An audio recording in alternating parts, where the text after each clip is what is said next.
गरीब की शादी। शशि की सौतेली माँ ने उसकी शादी की तो बड़े घर में, लेकिन पति कोई काम न करता। आप ससुर जी के साथ काम पर क्यों नहीं जाते? हाँ जाऊंगा, लेकिन कल से। आज जरा मैं दोस्तों के साथ घूमने जा रहा हूँ। शशि के 2 बच्चे होते हैं, लेकिन रमेश का हाल वैसा का वैसा ही रहता है। एक दिन, सुनिए ना, बच्चा रो रहा है, इसके दूध के लिए पैसे नहीं है। अरे तो पिताजी से ले लो ना। क्यों? अगर आप में कमाने की क्षमता नहीं थी तो शादी क्यों की? तभी घर आई बड़ी ननद बोल पड़ती है। आहा, तुम्हारी माँ को साफ साफ कह दिया था कि लड़का ना कमाता है ना कभी कमाएगा। हम 4 बहनें हैं इसका ख्याल रखने के लिए, और पिताजी का इतना सारा पैसा, तुम्हें किस चीज की कमी रखी है? लेकिन थोड़े ही सालों में तकदीर बदल जाती है। शशि का ससुराल गरीब हो जाता है। सब बिकने के बाद शशि अपने पति, बच्चे और सास के साथ किराए के मकान में आ जाती है। मैं कोई नौकरी करना चाहती हूँ दीदी। अरे इतने बड़े घर की बहू थी शशि, तुम नौकरी करोगी? नहीं नहीं नहीं नहीं। नहीं करूंगी तो घर कैसे चलेगा? बच्चों को भी तो पालना है ना। तभी शशि का भाई आ जाता है। शशि, ये ले राशन का सामान, किसी भी तरह की कोई भी जरूरत हो तो बताना। भाई, अब मैं नौकरी करूंगी।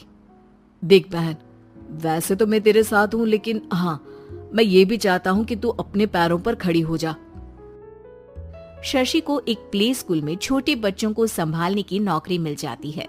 एक दिन, शशि, मेरे स्कूल को अब तुम संभाल लो, मैं कुछ दिनों के लिए अपने बेटे के पास जा रही हूँ।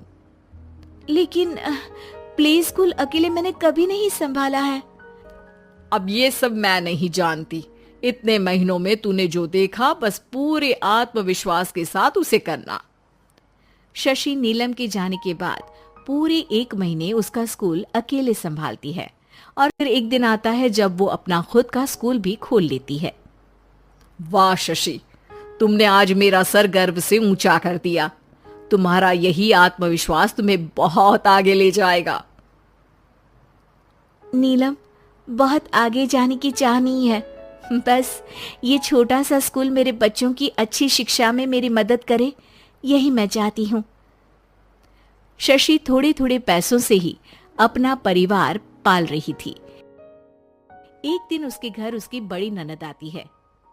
अरे भाभी, घर में कूलर तो लगा लेती, मेरी माँ को कैसे पंखे में लिटा रखा है? अरे तो शशि कौन सा एसी लगा कर सो रही है? वो भी तो यहीं रहती है ना मेरे पास। ज्यादा यहाँ आकर मेरी बहू को परेशान ना किया करो। हाँ, मुझे भी शौक नहीं है इस छोटे से घर में आने का। मैं तो बस ये बोलने आई थी कि मेरे बेटे की शादी है तो ननिहाल का जो नेग होता है वो ले आना। हाँ, जितना बनेगा कर देंगे, और ना हुआ ना तो वो भी नहीं करेंगे। तभी शशि बोल पड़ती है।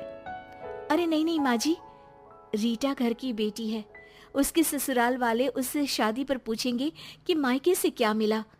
रीटा, तुम मुझे सामान की लिस्ट भेज देना, मैं पूरी कोशिश करूंगी कि तुम्हारी हर डिमांड को पूरा करें।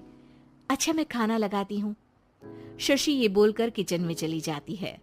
धीरे धीरे कर शशि किसी न किसी तरह अपनी सारी ननदों की डिमांड भी पूरी करती, बच्चों की ख्वाहिशें भी, और उनकी पढ़ाई के लिए पैसे जोड़ती। एक दिन जब शशि का बेटा 12वीं पास करके आता है। माँ, अब तुझे काम करने की जरूरत नहीं है, मैं अब कोई ना कोई नौकरी करके पढ़ाई भी साथ कर लिया करूंगा। शशि को लगता है कि बेटा और आगे पढ़ाई करे, लेकिन वक्त की मार के कारण वो बेटे को काम के लिए हाँ कर देती है। अब बेटा एक बैंक में चपरासी बन जाता है।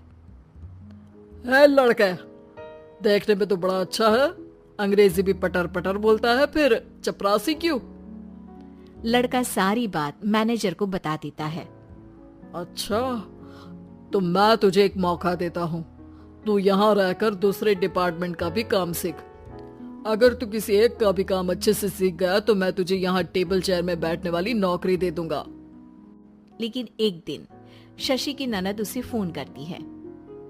अरे भाभी, देखो मायका तो मेरा तुम लोगों से ही है। मैंने आपके बेटे और मेरे भतीजे प्रदीप के लिए यहाँ एक नौकरी देखी है, पूरे 5,000 मिलेंगे। वैसे करता ही क्या है, चपरासी ही तो है ना। कोई बात नहीं रीटा, मैं उसे इस शहर के बाहर नहीं भेजना चाहती हूँ। बाकी वो शाम को आएगा तो मैं पूछ लेती हूँ। वहीं प्रदीप मैनेजर की बात से खुश हो जाता है और मैनेजर के काम पर ही नजर रखने लगता है। वो उनकी तरह के पेपर पढ़ता, काम करता और आने वाले लोगों की बातें सुनता। एक दिन बैंक में ऑडिट वाले आते हैं। ये गलत है, पूरी बैलेंस शीट नहीं मिल रही है, कहीं ना कहीं गड़बड़ है।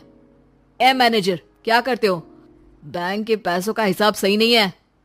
मैनेजर के पसीने छूट जाते हैं। तभी प्रदीप वहां जाता है। अब क्या मैं ये बैलेंस शीट देख सकता हूँ? अरे बेटा मजाक नहीं, जाओ पानी लेकर आओ एक गिलास। प्रदीप मैनेजर को पानी लाकर देता है और फिर ऑडिटर से कहता है, देखिए सर, मैं आपको बता सकता हूँ कि कैसे बैलेंस शीट को आप लोग गलत तरीके से जोड़ रहे हैं। ऐसा बोलकर प्रदीप एक एक कर सारे डाउट क्लियर कर देता है। अरे हाँ, ये तो पॉइंट हमने देखे ही नहीं थे। गुड, कौन है ये बच्चा? तभी मैनेजर बोल पड़ता है, अब हमारे यहाँ अकाउंट में नया आया है। ऑडिटर के जाने के बाद, वाह प्रदीप, आज तो तुमने मेरी नौकरी बचा ली। और आपने भी तो मेरी नई नौकरी लगा दी, अकाउंटेंट की। बस फिर क्या था, प्रदीप ने एक बार जो सफलता की सीढ़ी चढ़ी, बस चढ़ता ही चला जाता है। फिर एक दिन शशि की ननद, अरे भाभी कैसी हो? घर को तो बड़ा ही सुंदर चमका रखा है। अरे बेटी, कैसे आना हुआ? तू तो इस छोटे से घर में आना भी नहीं चाहती थी, कोई खास काम है क्या? अब हाँ, वो माँ, मेरा जो मजला बेटा है ना, वो अकाउंट से पढ़ाई कर रहा है, तो प्रदीप से बोलकर उसकी भी कहीं अच्छी नौकरी लगा दो ना। सास और शशि समझ जाते हैं कि कैसे पैसे आते ही लोगों के बात करने के तरीके से लेकर रिश्ते निभाने तक में बदलाव आ जाता है।